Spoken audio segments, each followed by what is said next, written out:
Welcome to the Dr. G Show. This is episode 164, and tonight we're going to talk about Crohn's, IBS, irritable bowel, ulcerative colitis, some really good stinky problems. No. And last week, hey Janelle and Sarah, last week we finished up with our MSG series, and so that was really awesome. Really kind of talking about what MSG is and how toxic it is to your immune system, but also especially your brain. And then we kind of in the middle of that, if you guys remember, we talked about coronavirus, which again is still much to do about nothing. You know, everybody's getting all excited. Just remember, for those 1,000 people that have died, 734 million people also died in that exact same time in China. That's 0.0000064%. So I think that's to the 100,000th place. I don't know. Not very many. So no reason. It stays that way. No reason to freak out just yet, right? Although, let me know if you have a doomsday shelter, and I'm going to take it over. So tonight, let's talk about kind of what's called inflammatory bowel disease. And so you guys post questions. This is one of the things that I absolutely love. Here at our clinic, it's the Wellspring Clinic. We have several specialists that deal with very specific things, and then we also kind of do everything else. But one of the absolute favorite things that people come in with is when they say, oh my gosh, I have Crohn's, or I have ulcerative colitis, or I have irritable bowel, or I have reflux. I'm just like, I get so excited because I'm like, your whole world's gonna change. I was gonna say, it's not their favorite thing, it's your favorite thing. No, but they will wait and go everywhere else. There's Danya. Well, they've been told that there's nothing that they can do to affect it, so it's only natural that they try everything their doctors suggest, and when that doesn't really work very well, they get desperate enough to try us. Well, that sounds like my dating profile. If you're desperate enough, come. Shh! Don't say you're desperate. Oh, yeah. No, that's. So, it's funny because, like, we had a patient come in today, and they were like, I always say, so how'd you find the place? And, or, did you find the place pretty easy or something like that? And they always say no because we're on the second floor, there's no sign, I don't have a sign, I'm not in the yellow pages, I'm not in the phone book. There's like I make it, it's not very good business, but I make it really hard to come see me. That's fixable. I know. But the people that end up making it into this office have been to every specialist. They've been all over the country. They go to the Mayo Clinic, and then they eventually come see me. But what's crazy is, and Sherry, and because Sherry specializes in Crohn's, ulcerative colitis too. It's one of our favorite things or common things here. But we always ask when they come in, so who referred you?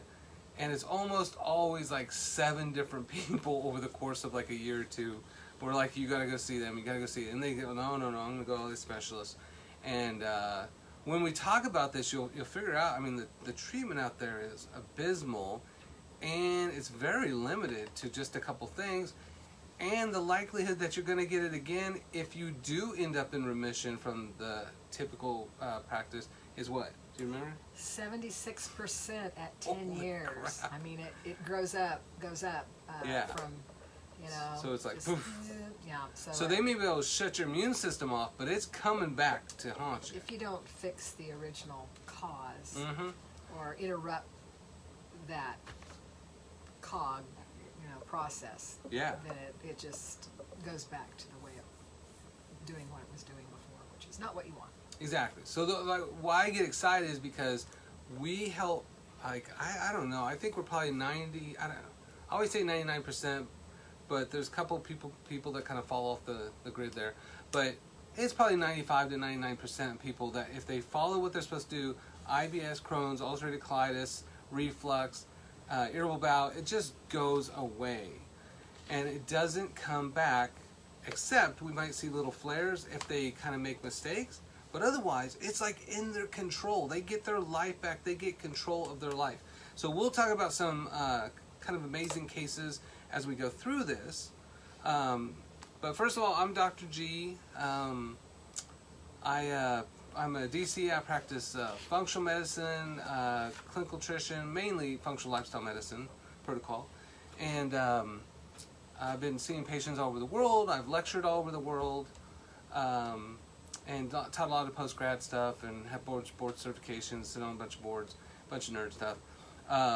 But this subject's very special to me because one of the first classes I ever took for continuing education program in lifestyle medicine at Harvard Medical School was Crohn's. Did you know that was my first one?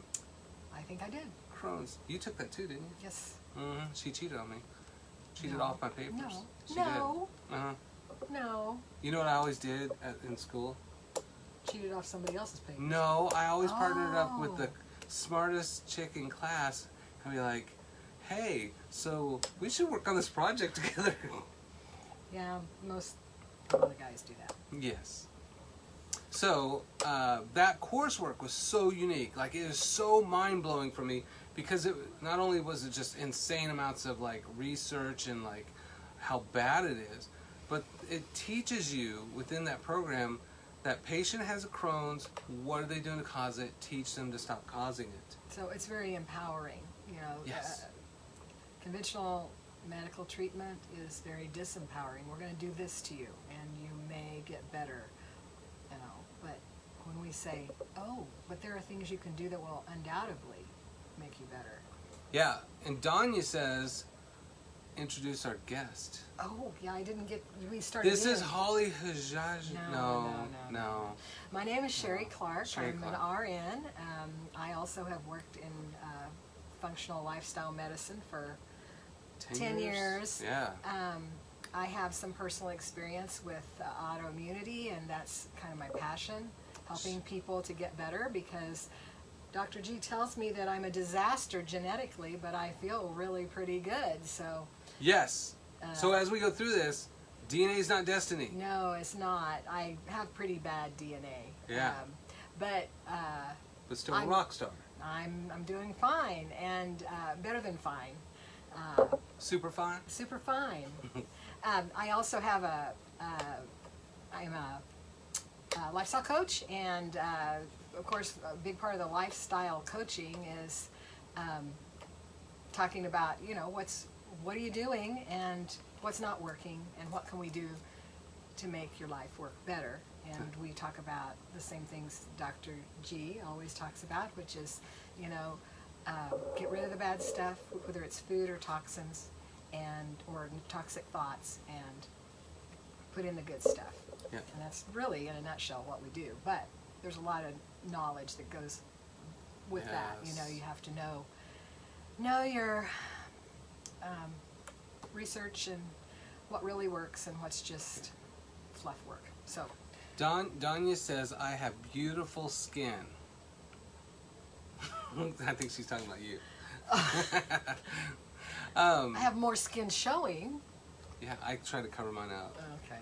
So- thank you if you were talking to me. So, I guess, you know, especially when it comes to Crohn's and ulcerative colitis and these kinds of really life, like, destroying kind of conditions to have, you know, like, what we do is so different. Like, they go to all these places and they're always just like, it's not your food, it's not your food, you can't, you know, it's just like, it's out of your control. And then they come here and then it's just like, it's all in your control, you know, just do these things. But we like partner with that patient. We really kind of mentor him through that process because it ain't easy. Yes, we see people all the time, even in a casual setting. I know of someone who's young, and a young man was diagnosed with Crohn's disease, and they put him on horrible immune modulating drugs, and he was still, you know, curling up on the floor in pain.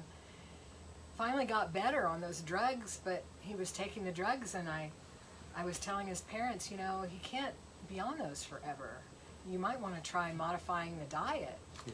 Oh, well, our doctor said that doesn't matter. And besides, we did a gluten-free diet for one weekend, and it didn't do any good. That's right. I winged it. It didn't all get better. Well, and so people need real education as to what to do and, Yeah. you know, how long it takes. Although I would say that these lifestyle changes are very rapid. Yeah. Very rapid. But probably not. You won't see a total recovery in a weekend. So. Hey, Peter. And Nathan's there. So post y'all's questions as you have them. This is going to be kind of some, we'll do some shallow in and some deep in pool kind of work with this as far as information. But we want to talk a little bit, to the complexities of it, but really kind of go back to the shallow end of the simplicity of it's doable, it's measurable outcomes that you can achieve. Which, by the way, we should probably tell some of our stories. Maybe we should do some of our somewhat boring stuff first, and then tell some interesting stories. Not You guys boring. You guys want to know stories? Okay, I'll tell 2 stories now. Then we'll tell 2 stories in the middle. Okay. And Give then them something to look forward to. We'll tell 2 stories at the very end. Mm-hmm. Well, there's like hundreds of stories. So, when I was a little boy, I found a truck, and or some beans. I found some magical, stories about patients, I bet. Okay, so one of my patients, which I really liked, was this little girl. We still like her. Yeah. Okay, we still like her. So, she and her mom, so she had horrible. Let's see, how old was she? 13-ish? No, I don't know. Yes, I think around that age. Yeah. We don't want to get too specific. Well, I don't know. Are we talking about the same person? I'm talking about an old one. I'm talking about one of my first ones. All right. And so when I first learned this stuff, I was like, okay, I found a patient. I think they had Crohn's. And I was just like, okay, I'm going to try this new kind of functional lifestyle medicine approach to her. And we did some lab testing. They brought in tons and tons and tons of records. And I said, well, this is what we need to do. And I said, it's your food. And they said, it's not our food. Every doctor said it's not our food. And I was like, is it better? Maybe they're a different doctor. So we did everything. And I think it was a matter of just 3 or 4 weeks. Her mom sent me a Facebook message and said, she was like, I think, thank God for Dr. G or something. Like, she was very, very just like over the top appreciative from the start. But she was like, we went to the park, a new park, for the first time, and they didn't even look for a bathroom. And she said, anywhere they go, they have to know where the bathroom is, how fast can they get to it, play kind of close to it, because it's constantly this gamble all the time. And so for her, like, immediately that was life-changing. And then I think that's probably like 10 years ago or more, maybe longer. But I saw her post on my Facebook not too long ago that her daughter's still completely normal. So everything's still fine. And then one of my favorite patients, which is the person you're talking about, is she's awesome. Like, she was like the best of the best when it came to like, okay, fine, I'll do anything to make this work. And she like kicked butt. She ate the healthiest crap you could imagine, but she was just like, I'm gonna eat marshmallows, and I'm gonna figure out how to make marshmallows out of healthy stuff that's not allergenic to me. So she was pretty amazing. And that girl, she said, okay, she did what you said. Mm-hmm. The general recommendations, and she did not get completely better. And that was before we asked everyone to do food sensitivity testing. But when they didn't get completely better, we'd say, okay, you need to do food sensitivity testing.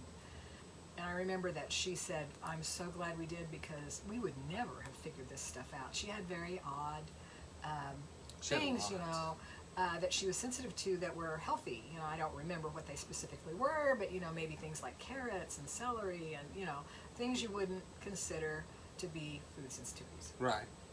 In addition to the common ones, milk, dairy, and wheat and stuff. So she took what she could have, and she made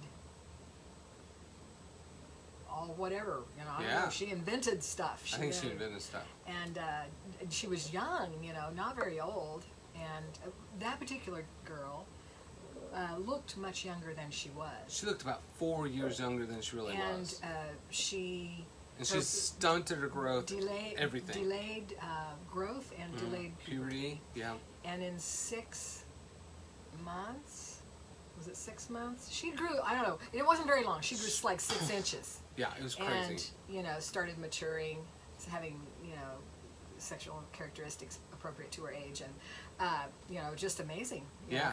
But she was just so depleted in her nutrients that her body couldn't let her mature to the point where she might get pregnant or something, because women with this have a decreased fertility. Especially lots of infertility, yeah. Late onset puberty, all that kind of stuff. And, if they have it long enough, there could even be scarring, permanent fertility problems with scarring of fallopian tubes and that kind of thing. So you really do want to get this taken care of, not let it drag on if you know somebody that has it. I mean, there are significant, really bad stuff that can happen to you if you just kind of put up with it. Yeah. And we have some really, even worse cases that we'll talk about later. I wanted to talk just a little bit about the history. Well, I love history. Oh, good. I do too. Apparently, this probably has been going on forever in a few populations, but the first time it was really noticed was, it was noticed before the Civil War, so 1850s, 1860s in America. And it was ulcerative colitis was officially described in 1875. So it's been officially known for quite a while. Well, that's really surprising, yeah. That's a long time. Yeah, but certain populations probably, we're going to talk about the 3 concentric things that give rise to this, but there probably were some people that were eating more refined foods by that time, although it wouldn't have been too many. Right, yeah. Because 1800s we have started importing sugar by then, and started kind of like by 1907, we were using coal tar. I would say it would probably be the wealthier people that used the more refined foods. Yeah. But there was a Dr. Crohn, of course, and the ulcerative colitis was in England. The doctors in England. That was Dr. Ulcerative colitis. Yes. Like Dr. Crohn's? And no, it was later when it was described by Dr. Crohn, and that was like in 1932.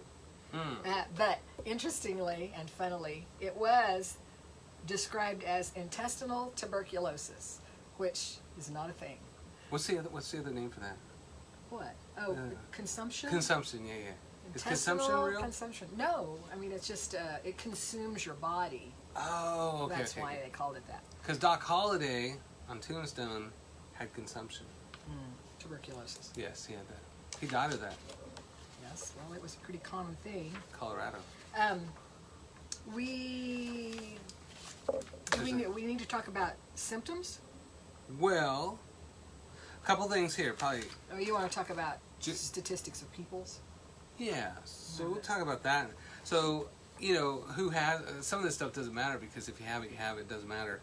But interestingly enough, so currently 1.6 million Americans have inflammatory bowel disease. So that includes Crohn's, IBS, ulcerative colitis. Right. And there's 70,000 new cases a year. The NIH, the National Institute of Health, says you're screwed. There's no cure. There's nothing you can do about it. They should talk to our patients.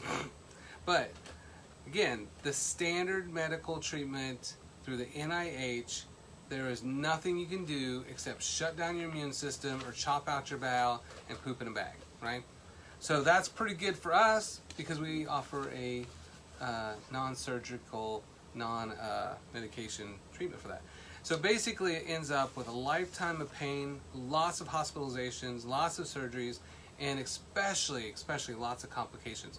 What's weird is when I did surgery rounds, so I went to medical school, did 3,500 hours of medical rounds, got to play first assistant in surgery for several surgeries, and then I quit medical school to practice this way because I did not like what we were doing. But during a surgical consult, a patient had come in for, I think, IBS, and the surgeon was just like, after she left, he's like, she's been in here several times. If she comes in again, I'm just going to recommend we just cut out about 10 feet of her bowel, and she can poop in a bag for the rest of her life. Tired of her complaining. And I was just like, I'm telling you, like, medical rounds was like eye-opening for me. But that was like the most horrific thing. But this dude also yelled at a woman for crying in his office because she had a breast lump and they couldn't look at it till Monday, and she drove all the way from Colorado. And he's like, why is everybody crying in my office? So it might have been a bad one, but bad seed. Probably not everybody's experience. So that was pretty crazy, eye-opening, with that sense of like, you're just going to chop out this woman's bowels because she complains a lot? But what else do we have? That's all you got. Never ask a surgeon what the options are. It's always surgery. Unless you want surgery. That's right.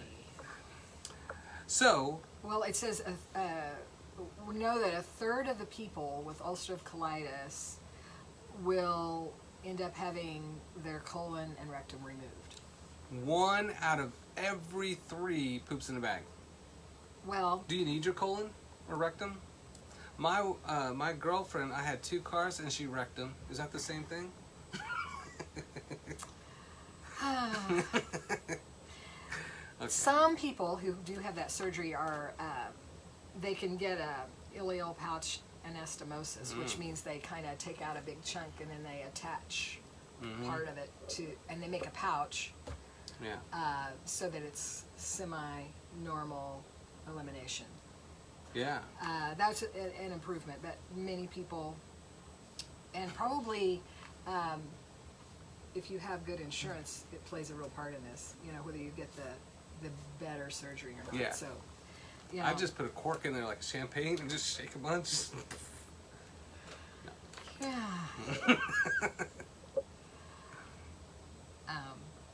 But many patients have that permanent ileostomy with the bag and all. So that's hella crazy. A third. Yeah. And what's really interesting is, I don't know if it has the reoccurrence rate. Well, we said it's super high. But even if you get feet cut out, you are still at a high risk of getting Crohn's and ulcerative colitis other places, because it's not selective of where in the colon or the small bowel it becomes. If you're still causing it, you're just going to cause it in another place. Right. And that's where you see that reoccurrence of hospitalizations. Well, and it kind of gets worse. 18% of people with irritable bowel disease. It's like 1 out of 5. Yes, 1 out of 5. If they've had it for 30 years, will have cancer, or will get colon cancer. Snap! Yeah. So we're talking about the relapse rate. Oh. So even with the relapse, yeah, with remission, there's almost certain relapse unless you change what you're doing. So the cancer rate's really interesting because the treatment is just shut off your immune system forever. And your immune system is what's preventing you from getting cancer in a country where your risk is nearly 100%, and it's the #1 cause of death in the United States. So yeah, that seems like a grand idea. So never treat why you have it. We mentioned that your chance of relapse is nearly 80% at 10 years, but at 1 year it's 20%. At 2 years it's 40%. At 5 years it's 67%, and then at 10 years it's 80%. So it's almost like it's guaranteed. So of something that is completely reversible, and that's way cheaper for that. So who gets this? So this is interesting. In 2019, they came out with some research. Like, it was really hard because I tried to put specs together. I work hard for you people, right? Getting you the best data possible. But all the research that you read from the organizations, it's 2005, and then another stat would be from 2013, and another one from 2000. So it's like, what the hell? Like, how do you just kind of say these? Because it's all getting way worse. So luckily, they came out with a new research for 2019, so that was perfect timing. And so the median age, the mean age, that's not nice, but the mean age is 48 years old, but plus or minus 18 years, so it's not a very good number there. But that is what, 30?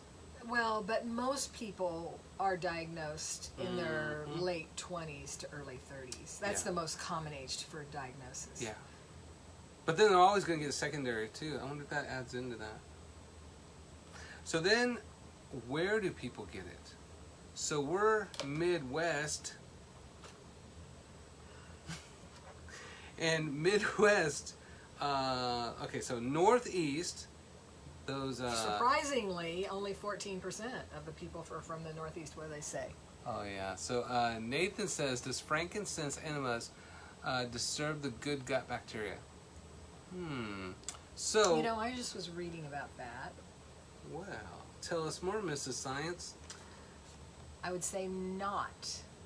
I would say it does not. I think it's very helpful. She said you better not mention that again. No. Actually, that's one of the things we have suggested with our more difficult patients. Yeah. So one of our patients that had the most severe ulcerative colitis, they started doing frankincense enemas. No, frankincense suppositories. And poof, the rest of it went away. So it decreases inflammation, it increases healing. It also, I believe, how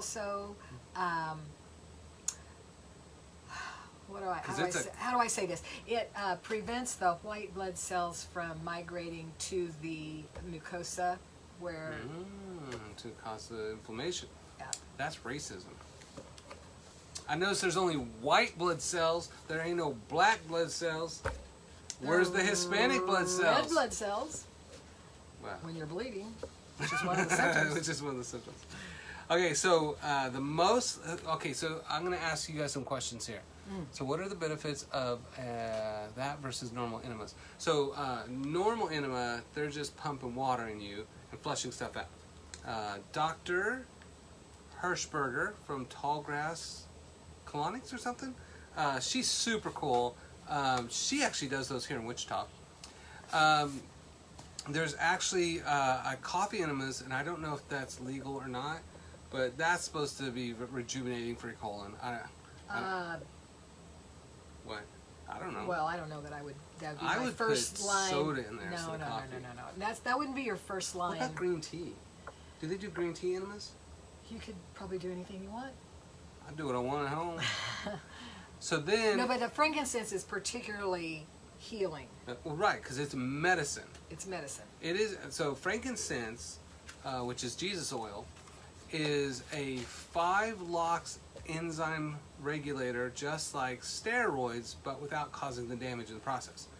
It's also a COX-2 regulator, which blocks pain and inflammation the same way that Celebrex and Vioxx and Mobic does, without killing you with heart attacks. So the benefits of that, I mean, there's 3 doors for pain and inflammation. Frankincense addresses 2 of the 3 most important doors for pain and inflammation. How often should you do the frankincense enema?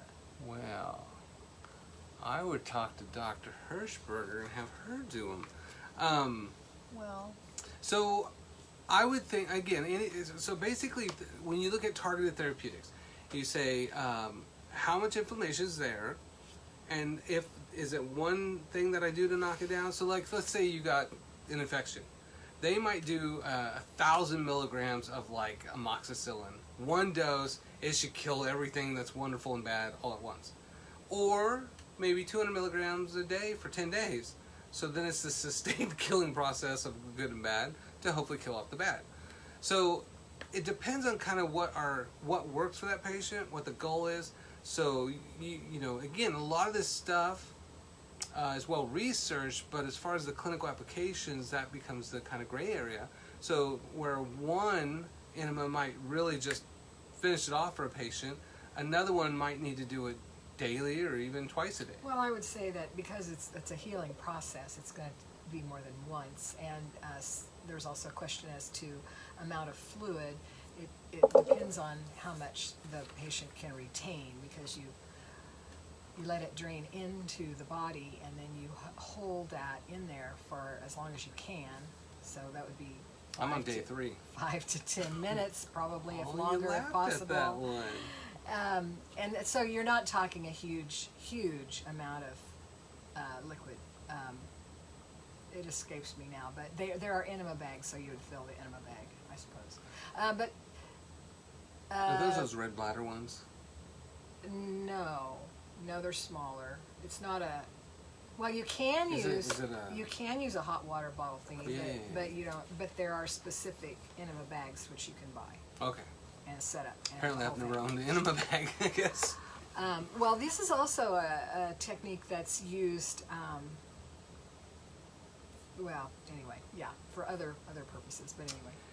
Yeah, so Kaylee, can use that for infection. So there's a whole different. So one of the big things is there's lots of little things that we can do and tweak. Yeah, this is the little outside edges of tweaking. We need to talk about the sweeping changes that you make. Yeah, because most people, if we do the hard work on the front end, usually all that stuff works out on its own because we're just creating normal. We're doing it through regulating genetics.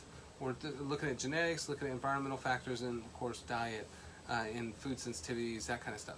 So an immune system. And I don't know that we've really.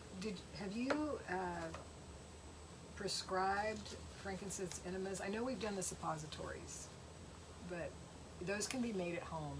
I don't know if that's legal, so I'm gonna say no on the air. Suggest. I shouldn't say prescribe. Suggest. Yes. We don't prescribe. No, never. So it depends. If somebody has an infection, that's going to be treated way from the lifestyle medicine approach.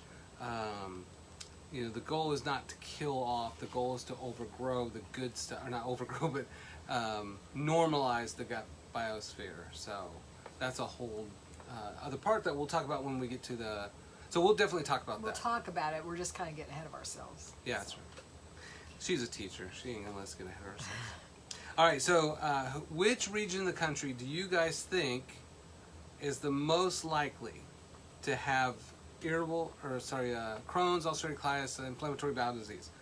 The Northwest, like Seattle, Midwest, Kansas, South, like Texas, or the West? Alabama, Georgia. Okay, or the Northeast. Oh no, I'm sorry. I said north. I said Northwest. So Northeast, like New York, New Jersey, that area. Massachusetts. I can't do Massachusetts. I can't do it. So what do you guys think? So New England, Deep South, including Texas, Midwest, which is pretty much everything else, or the Far West. Yeah. Northwest. What do you think? Kaylee says Northeast. Northeast. That's Jason says Midwest. That would be a logical thing to say because everything bad happens up there, right? I mean, they're crowded and blah blah blah. But no, that is not correct. So it's not the Northeast. So what do you think? Oh, how come nobody wants the Midwest? Oh, there's a Midwest. Nathan says that. Okay. So the worst at about 30%, 28.8% is the South. No. No, the worst I'm sorry. The worst is the South. You can't read. South. I was educated in the South, so I cannot read. So at 43... 43% of people who have these diseases, at least they're diagnosed, are in the South. Yeah. And I would not suspect that they have, overattendance to doctors in the South. I mean, any more than anywhere else. So, I mean, I would think that there's actually a shortage of doctors there, so that might be underreported, in fact. So. Yeah, but why do you think the South? Why do I think it's the South? Yeah. I think it's that fried food. Yeah, it's a horrible diet. That's always the most disease, heart disease, cancer. It's all across that Bible Belt area right there. So they're gonna have all the inflammatory. Lots of flour, biscuits, bread, fried stuff. Y'all want gravy on that? Yeah, gravy. It's the gravy. That was sweet tea. Well, and the sugar too. So then Midwest, probably for the exact same reasons. Yes. And then the fewest is almost a tie for the Northeast and the Northwest. But they eat all that pasta up in the Pasta, Northeast. yeah. What? I don't know, but they have healthier lifestyles. They're moving more. They're getting out more. They do move more. Yeah, probably. I think that's why. And then location, do you think it's more urban or rural? This might blow our previous theory. I don't know. they ate gravy in the cities? Hell yeah.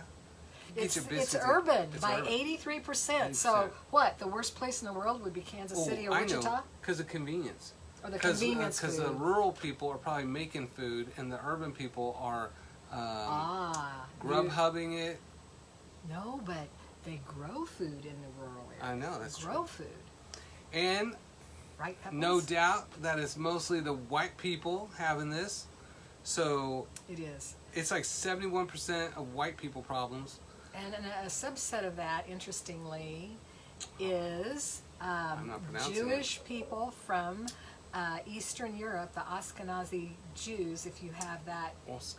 And that's on your genetic report. If you have that on your genetic report, they have a higher than normal incidence. But it's also true that people here who have ulcerative colitis, their ancestors in Europe don't have the same rates they do here. So it's an American phenomenon to a large extent.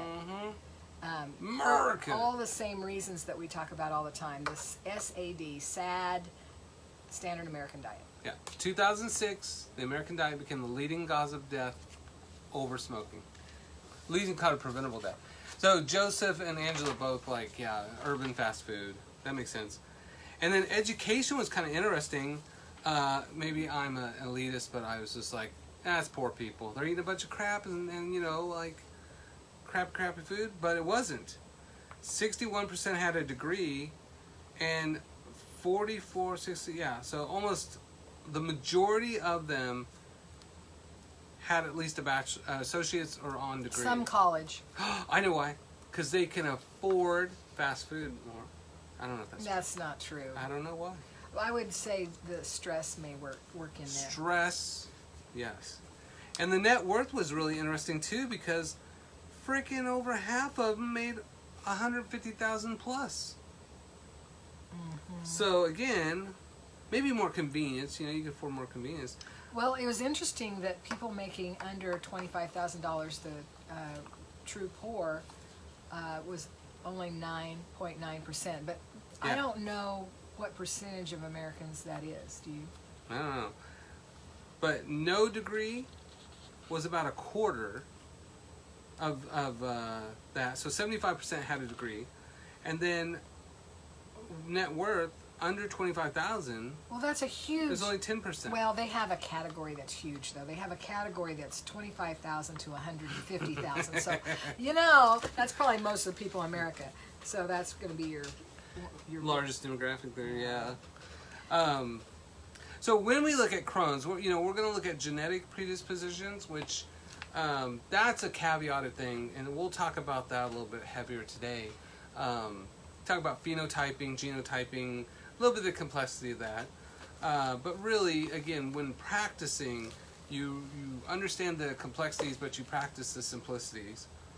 And then immune disturbances, which Sherry's going to love that part, because we're going to talk about that next time. And then the environmental triggers we'll finish up with, and then talk about kind of like more the kind of case presentations of those. So what he just said was that there are like 3 interconnecting causes, or things that contribute to a cause. One of them is your genes, which interconnects with some type of immune disturbance.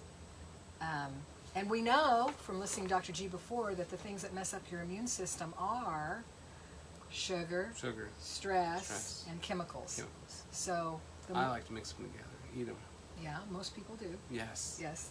And so you've got genes, funky immune system, and then there's always the trigger. The thing that pulls the trigger is environment. And so that would be your gravy. Yep. So one of the questions is, I don't know if you guys know, but like every disease chart looks like this in America. So time where we didn't have it, create an epidemic, and then it becomes like screw over. There you go. There you go. Then it's like maintain it as an epidemic, right? So guess what the chart for like Crohn's, ulcerative colitis, it looks even worse. So here's where we are now, 2020, And then the projection is that it's just gonna keep climbing. Well, see, I have a graph that looks even more exactly like what you drew. Yeah. So, the projections of what we've seen and what we're gonna see is pretty consistent. And again, it's just worse and worse and worse. And if you stop it, you just get cancer, and then you get complications. And then, even if you do resolve it, 80% are just going to get it again. So, So, under 25K, Joseph's asking, is actually 9.9%, not 19%. Oh, yeah, 9%. Oh, or is that the percentage of people in America? Well, No. The percentage that have irritable bowel inflammatory bowel disease, was only 9.9% for those who make less than $25,000 a year. So if you want to really have a better effect on getting less inflammatory bowel disease, just go poor, right? Give up your job. That's what I'm talking about. So if you make 25 to 150,000, dramatically higher risk. So make less money. I think that's a cure. Simplify your life and grow your own veggies. See? Off the grid. Yeah. Move to a rural area. So with the treatment options, there's 2 million office visits for IBD, inflammatory bowel disease. 2 million office visits for this thing. There's over 4 million prescriptions written each year. And like we said, NIH says there's no cure, there's no real treatment for it. And there's over 500,000 hospitalizations for IBD. So when we talk about irritable bowel, we'll talk about money part too. Let's talk a little genetics, then we'll talk kind of money, and then we'll kind of wrap things up. But the average... You should maybe define the difference between the two inflammatory bowel diseases. Yes, we should. All right, I'm going to say this one cost thing, then we're going to do that. Okay. So, guess how much the average cost is for newly diagnosed Crohn's patient or ulcerative colitis for the first year? Is it $200? Is it $5,000? Is it $15,000? Or is it $20,000 to $25,000 for direct and indirect costs? What do you guys think? What do y'all think? Get some southern twang over her. Nobody's with insurance or without. Doesn't matter because people's deductibles are way off the chart. So that's, I believe the 25. We'll have to look. That's a good question. I think that's direct out-of-pocket expenses. It's it's above $20,000. Yeah. Yeah. You told him. I did. I told him. You're not supposed to. Well, somebody said it was an arm and a leg and a kidney of your firstborn child. That is exactly That's right. it. Yeah. So this is where it's awesome. Like the kind of approach to where if you can say, can we just stop causing it, versus paying up to $20,000, because most people end up in the hospital. They always have complications of the medication. It's a whole mess. Let alone if they have any kind of surgery, any kind Sometimes of there's extensive travel if you go see a specialist in another region. That's right. Or even if you're just going to a big city in your region. So that's what it's funny because all these years, someone said, we had a patient from Colorado that came in and they were like, well, how much is all this going to cost? I'm like, you're from California, this is nothing. Like your Starbucks bill is probably more than this. But that's crazy because pretty much anything below $20,000 is like a miracle, because I think it's I want to say it's up to like $100,000 within the first 10 years or something. I have to look at that research, but like it was some of those insane. Some of the biologic agents that they use are extremely expensive. They can be $100 a pill. Yeah, or more, like 3,000. Yeah, we had a patient that's $3,000 out of pocket, and like they were doing that forever, and they were borrowing all this money. They were going to lose everything, and then now they just don't have it, which is crazy. So very, very expensive, How likely but is super it? cheap to that colitis patients get another autoimmune disease. Well, it's very likely, as a matter of fact. Because when your immune system is uncontrollably attacking some part of your body, it's only logical to assume that it isn't going to be staying with that one part. It might choose to attack another part. And so, yeah, when we talk about the immunology part, we'll talk about something we talk about a lot here on the T-cell dysregulation, secondary molecular mimicry. And secondary molecular mimicry is the autoimmune component. So your body, all we do is name it after what the secondary molecular mimic is. So your body's making mistakes. It can make all kinds of mistakes. And used to, you had kind of clear defined autoimmune conditions. Now, especially since 1980, we have these kind of amorphic autoimmune conditions. did we make it clear we're talking about autoimmune conditions tonight? Well, no, IBS too. Yeah. Yeah. I mean, all this is it's not just like, oh, I've got a disease. It's an autoimmune disease. Mm-hmm. So your body's attacking itself. Yeah. Obviously. So, so let's talk genetics. Maybe wrap it up, and then next time we're going to talk about more of the financial issue, and then we're going to talk about environmental. We'll talk about environmental or immune. Well, I think before we even talk about that, we need to actually talk about what we're talking about. We should talk about what we're talking about. Yeah. I get so far ahead. I'm so excited about this stuff. I love this stuff. I get so excited. I think I might upset patients in the very beginning because they'll be like, oh, I've had Crohn's for 16 years and I've tried everything. And I'm just over there like smiling. Like my smile gets bigger and bigger because I'm just like, this is going to be great. I'm sure that's disconcerting. And they're probably like, what is this crazy person doing? So what is the difference between Crohn's disease and ulcerative colitis? Crohn's disease can occur in any part of your GI tract. So people have mouth sores anywhere from mouth to anus, and it's patchy. But it most commonly affects the end of the small intestine, so where the small intestine attaches to the colon. That's the most common. Do you know why they call it Crohn's? It was named after Dr. Crohn. And because patchy mouth to anus disease didn't sound very good. That's true.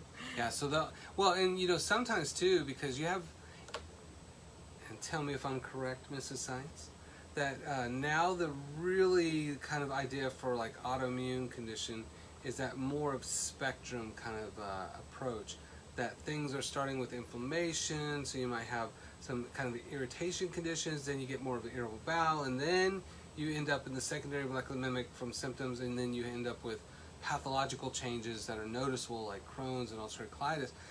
Or say it. What's the other one I'm missing? That's precursor to that. You love to talk about it. Your specialty is in it? What are you talking about? Her middle name is Celiac. Celiac. So you were the one telling me about that too. It's right? a continuum. So you start with some of these things, and if you have a certain genetic profile, or you have certain lifestyle things, you could progress.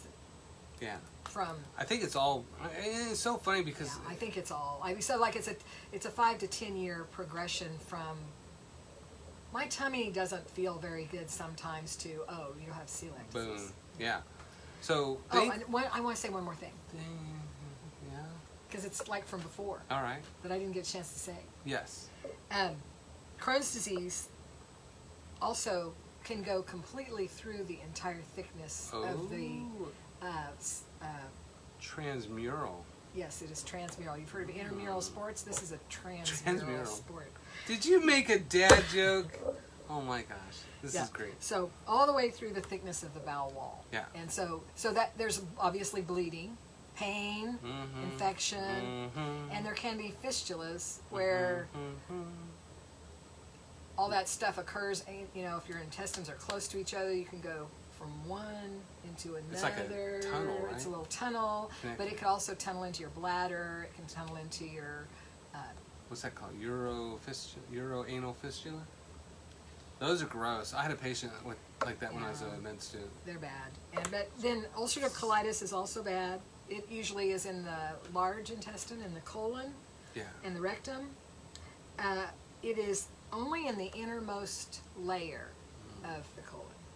So that's the ulcerative colitis. Ulcerative colitis. So that's funny because I've always thought about it as like Crohn's was more like superficial, but no, it's the opposite. ulcerative was more deep because it hits the blood vessels. So it's well, they both hit blood vessels. Yeah.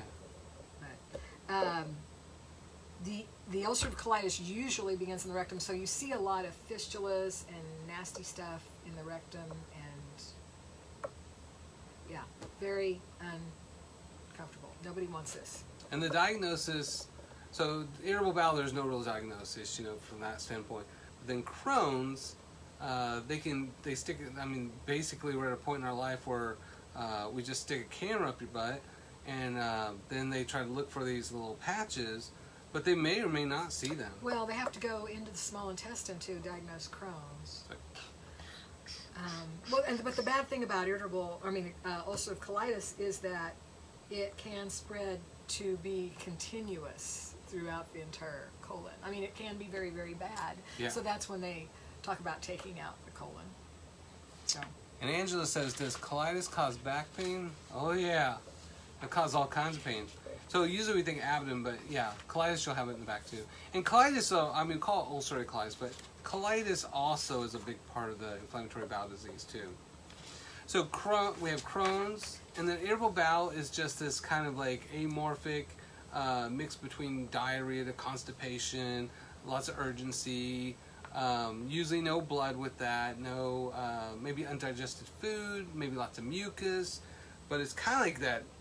You have that level, so IBS, and then they'll stick a camera in your butt, they'll stick a camera in your upper GI, and then they're just like, yeah, I don't know, IBS. So then it's just this, like your bowels are angry, but we don't know why.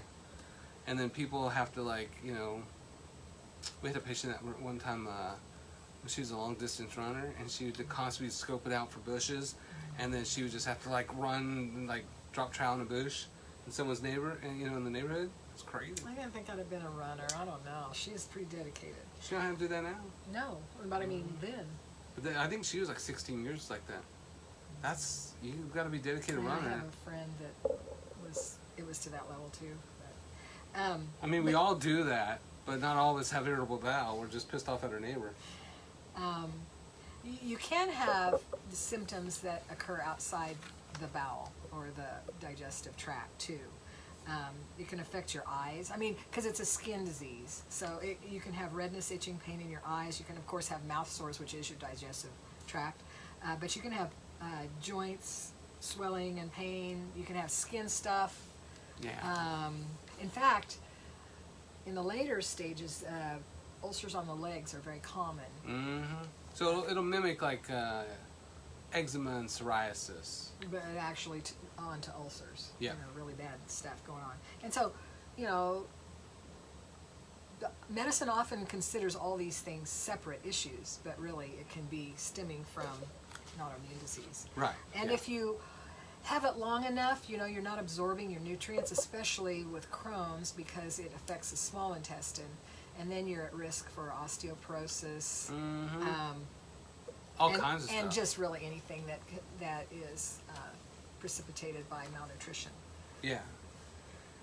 But there's especially risk for liver disease and cholangitis, cholangitis, sclerosing cholangitis, sclerosing hepatitis, sclerosis. Yeah. I already put an L in there, but anyway, those are possibilities. Patients always say sclerosis. Sclerosis? So it's sclerosis.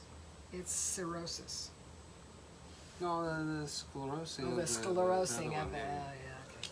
And cirrhosis, that's complicated because non-alcoholic steatohepatitis from food, that already damages the liver. Then you add in this autoimmune thing, and then it just sets it up for failure very quickly. And you'll see liver enzymes going up and up and up with that too. So I think we've established it's really bad. It's really bad. Yeah. So in case you had IBS or Crohn's and ulcerative colitis, and you're just like, this ain't so bad. It's bad. This is chapter 3, scare. Scare people. Okay, so to kind of finish up with tonight, which is part 1 of 3, let's talk about genetics a little bit. Now, the genetics of this gets a little sketchy, like all genetics does. We like to believe that there's like this gene that's causing the problem, but the reality is there's 25,000 genes in your body. Well, 20 to 25,000. I don't want to brag.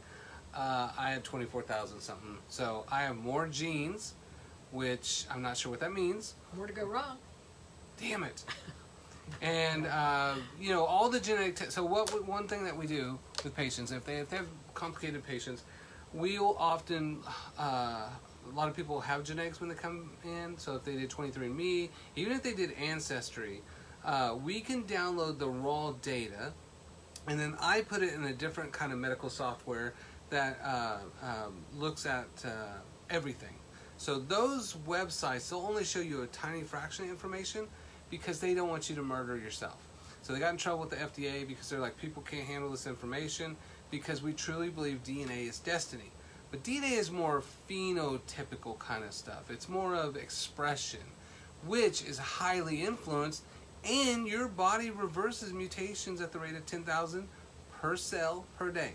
10,000 times 100 trillion is a lot. So you are constantly damaging DNA and repairing DNA all the time, right? So when you look at those 25,000 genes, most of those actually don't do anything for you. Out of all the patients that we have that we test, we usually see about 200 to 300 mutations. So were you on the top end or the low end of that? Do you remember? Of what? How many mutations I have? I think I had a patient the other day, they were 210, and I think that's our lowest mutation rate. But, so think about that, like... I was 257 or something. Damn! Alright, that's not too bad. Yeah, but the ones I have are bad. They're bad. Yeah, and it's funny because most patients, as we go through, we look at a whole series of different type of mutations, very specific to whatever that patient has, to say, is this more of a genetic influence, or how much of that's in play? How aggressive do we want to be with epigenetics? But often, you'll see that genetics really isn't the main thing with patients' conditions, which also makes it faster to recover from. Well, because people, when they live in a foreign country, they come here, the expression of their genes changes because of the environmental factors. Yeah. So like I think what I said earlier was that people's ancestors, even like one generation, their parents or whatever, they don't have these things, but then when the family moves here, the children have it at a much higher rate. So yes. What's changed is not the genetics, but the lifestyle. Yeah. So that changes that phenotyping. So basically research why. So did a little literature review just to kind of see how up to date I was. But there's about 100 genes for inflammatory bowel diseases. So the whole gamut, there's only about 100 genes. 50 of those genes are just for Crohn's and ulcerative colitis by themselves. There's 7 priority genetic pathways dedicated to intense research. So out of the 100, there was 50 for those 2 conditions, and then 7 of those are ones that are just like, you know what, these are probably the most disturbing pathways that highly regulate that. And we'll talk about why that is. And then there's 2 pathways that are targeted for drugs, but really it's epigenetics, your body, just straight up butyrate, which is from eating fruits and vegetables. That's what reverses DNA mutation through DNA polymerase all day long. So the answer is still simplicity with that. But with genotyping, those are inherited traits, right? So when you get your DNA, it'll be like you got 26 chromosomes, half of them from mom, half of them from daddy, or the milkman. And then from there, each one has their own genes. So DNA is about 6 feet long, and then it's chopped up into chromosomes. And then out of those 26 chromosomes, or 46 chromosomes, half of those are from mom, half from dad. And then with each one of those, there's different little genes that make some type of protein or some type of control some type of physiological process in the body. So genotyping are inherited traits. Those genotypes can influence phenotypes. But phenotypes are the expression of it, right? So my two of my kids are twins. They're identical DNA, exact same DNA. That split and they created two different people with the same exact DNA. So Jane can murder someone, leave her DNA everywhere, and Jane could go to jail for it. Yeah. Huh? Yeah. Yeah. Fiona, who did I say? Jane. Twice? Oh, Jane's going to jail. We're on to you, Jane. So, Fiona. Fiona and Jane. It's nice to know your own kids' names sometimes, you know. But actually their nicknames is Donut and Bottle Cap. So, if Bottle Cap shanks somebody, Donut could go to jail for that. So, but when you look at them, when they were babies, I could not tell the difference from one another. But then as they started getting older, they have all these constant DNA changes, and there's constant little phenotype alterations based on that environment, what they hear, what they eat, all that kind of stuff. Even though they're pretty close with all that, the end product at 11 years old, got to know the ages of your own kids too. For Jane is very different than Fiona. Like, they are totally two different people. Now they're still like just married at the hip, but they like different things. They like different people. They like different foods. Like, that was the most amazing thing. Like, how could you guys not want the same food? Because you're the same DNA. Like, that doesn't make any sense, right? That's like cooking two different, taking like blueberry muffin mix, put it in two different pans. One comes out blueberry muffins and the other comes out Fred. One of those is the devil. That's a comedian. He says that stuff. It's funny. But, so phenotyping is the constant expression. So when we talk about like things like irritable bowel, Crohn's, ulcerative colitis, and those kind of genetic factors, we're not talking about these cause them. We're talking about these genetic mutations influence them. It doesn't mean you have it. DNA is not destiny. But those are genetic influencers, and there's a handful of those, right? So what we're saying is, if you happen to know that you have several of those, for this particular thing, there would be some steps you might want to take so that those don't turn into the phenotype that you don't want. Yeah. So, it just means you have to work harder, kind of like me. I have some genetic susceptibilities, but I don't have symptoms because I'm working hard to do things to keep myself from having those symptoms and actually making those genetic changes. Yeah. And so everybody can do that. So somebody, Chris was commenting there that, so many people are controlled by the thought that their genes are their destiny. But in reality, it's not. It's the things that they are doing. Are they smoking? Are they not? Are they eating nutritious food? Are they not? Are they worrying? Are they not? Are they exercising? Are they not? There's just so many things that we can do. Yeah. And I took coursework at University of Melbourne School of Medicine in epigenetics and genetics, and it was really fascinating because kind of like what we're sold as genetics is not what it is. But we have so much control. So only 1% of DNA controls disease or causes disease, which means 99% of your DNA you get to control through your lifestyle. What do you eat, drink, breathe, rub on your skin? And so there's a longer explanation about all that, about how we literally turn on and off genes, how we regulate genes, but it's all through what we expose ourselves to and how we eat and how we kind of stress or behave. And these are the genes that, when we test people's DNA and we look at the report, these are the, 10 genes, or 10 chromosomes out of those. And then each one of those that you see there's a little word next to, abbreviation, those are the specific genes. So with Crohn's and IBS and ulcerative colitis, you can see there's overlaps of genes there. But there's some specific to one specific to the other. Again, 100 different genes, 50 for 2 of them, so 50 for IBS, and then there's, only 7 that really are just profound ones. But the way that you fix one is the way that you fix all, and that's the simplicity of this. So we don't even get too crazy about specific epigenetic protocols. But knowing how those pathways work and then saying, what does the downstream stuff look like from that gene? So if it's the JAK gene or STAT gene, you know, those control a lot of different functions. So is it highly likely that it's genetic? Because if it's genetic, that gene also controls other stuff. We should see other kind of really hard to treat problems.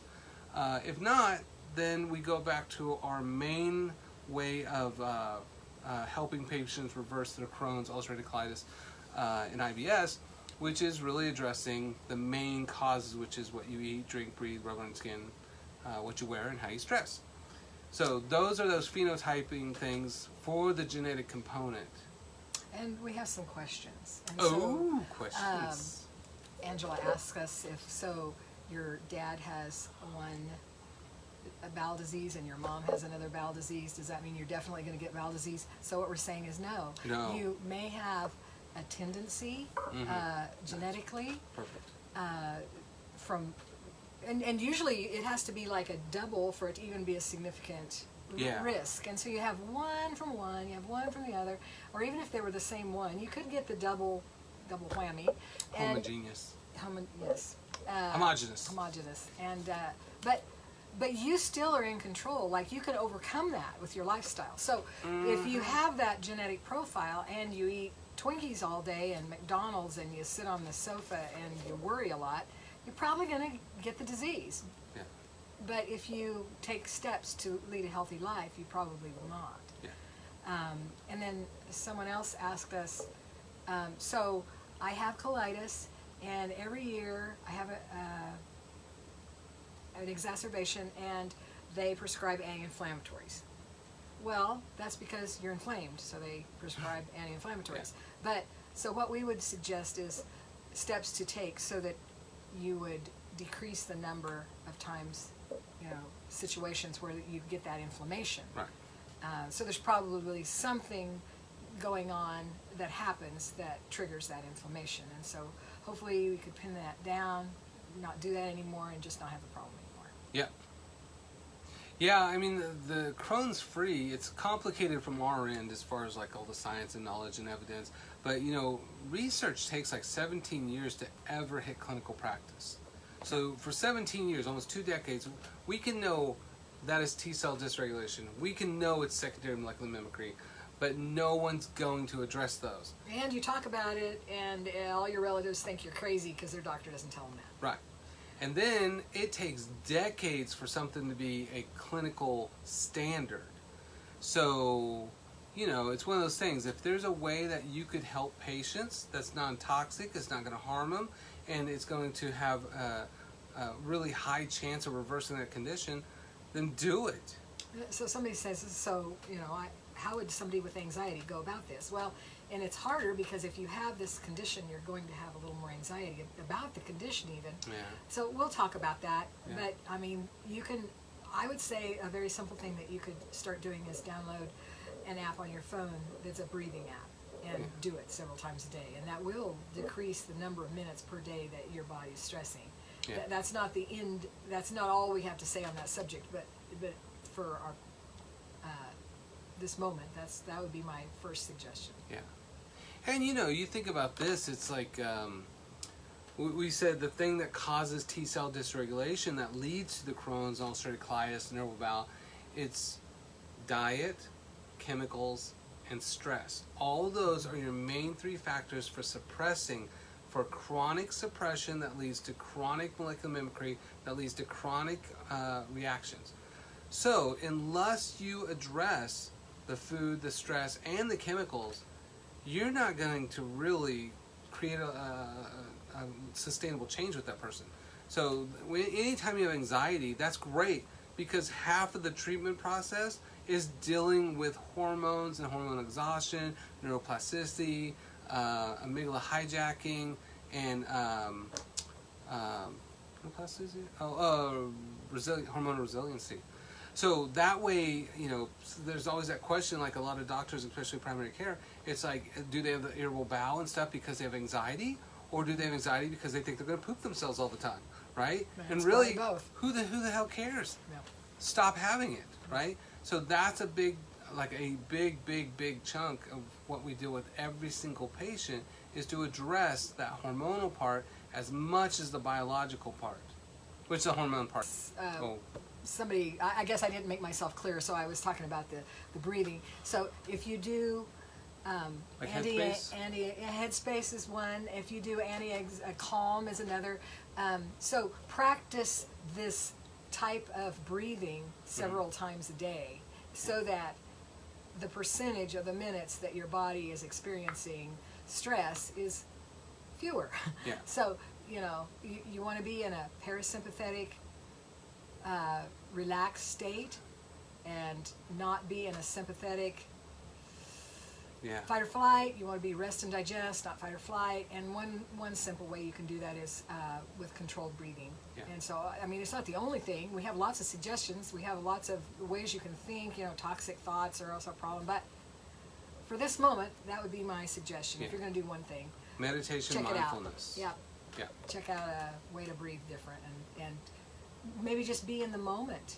Think, what am I experiencing right now? That's very basic meditation. So, those things are important. So next week on the Dr. G show, we're going to have Sherry back again. Yes. Yes. And so next week we're going to talk about some more kind of clinical approach to this too, but we want to talk about touch on maybe a few things that we missed out on, but especially the financial burden of all this. Like, if you're doing cost effectiveness, like, holy crap, you're getting screwed by managing. So we want to talk about that, because we don't, again, that's a huge motivator for people to change lifestyle. And then we also then want to talk about, are we going to talk about immunology, or are we going to talk about environmental? What do you think? Immunology? The immune system part. The T-cell dysregulation, and interleukins, and interferons, and cytotoxic cells. It wouldn't hurt to touch on that, but, if we do the lifestyle stuff, we won't have to worry about that so much. Yeah, no, but we'll talk about that. Just the three things, though. So let's talk about immune system in next time, and we'll actually, Sherry's well versed on gut flora. Can we say that? I'm well versed on gut flora. Mm-hmm. Are you? Oh, do I know You the name are. of all You the know. thousands and thousands of you little know gut what you're floras in doing. there? You're so modest. So Yeah. we're going to talk about. We know how to make the good guys grow and the bad guys not grow. That's right. Yeah. So we'll talk about that and that kind of immune process that happens, and then how we can go about reversing that too. So please post y'all's questions if you have more questions. And then thank you guys for joining us. Like, this is a really, really important topic, and you can see that it's just out of control. So there's lots and lots and lots of people suffering needlessly that shouldn't be. And The really, sad thing is they just don't know that there's another option. Yeah. Or effective option. Yeah. So thank you guys so much. I really appreciate you guys joining us, and this was awesome. Love you guys. We hope to see you next time. And thank you, Sherry, for joining us again and lending us your expertise. So, all right. Oh, if you have Crohn's or know someone with Crohn's, they can call our office and schedule a consult too. It's 316-315-5974, and we'll spend an hour explaining to them why they have the condition, draw it all out, and then explain what we're going to do, and then go from there. And so it's really important that patients really understand why and how we're going to make a difference. So not just, we get people better, but, not just follow my rules, but this is why we're going to make all these changes. And sometimes people are afraid, of changes they might have to make, but we hold their hand, and anything is better than having your intestines cut out. You want to feel good, and if you can feel good, let's do the things that it takes to do that. Yes. Less complication, dramatically cheaper, get your life back.